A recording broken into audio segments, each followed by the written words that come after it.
Hello YouTube, this is John. In this video I'm going to quickly show you how to enable USB boot options on your Lenovo ThinkPad, or in my case I have the IdeaPad here.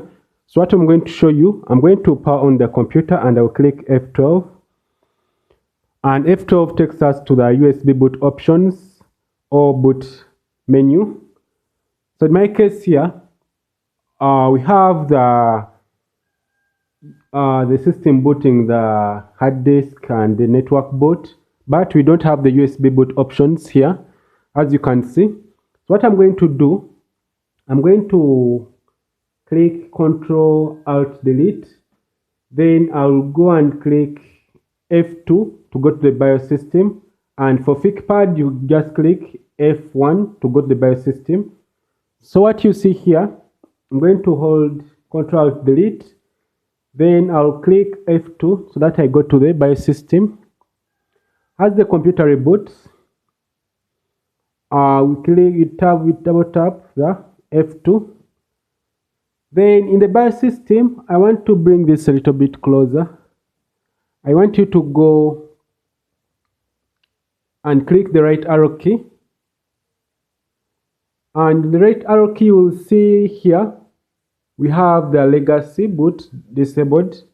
Then I want you to go down and enable it. Then another thing, you have to go to the boot options. So if this function is disabled, still the USB boot options won't show, and it works vice versa. And if the other side is disabled, still this USB boot options won't work. So after here, I want you to click F10 to save changes. Then I want you to click on F12 immediately after the computer is rebooting. Then in our case, you have the USB boot options here. I hope you're seeing it clearly. We have the USB boot, and when you reach this point, your computer is good to go, and you have to be having the Windows image, maybe any operating system. Then you click enter. In my case here, it is telling me to click any key, so that starts the Windows installation process. And this is how you do it, and this will take just a few minutes to achieve this. So if this video was helpful, please thumbs up, like, comment, and also share this video. Click the bell icon. And this is how you do it.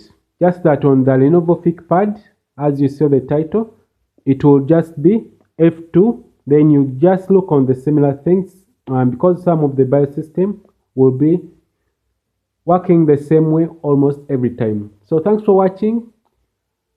If this video was helpful, please do subscribe. Have a nice time. Goodbye.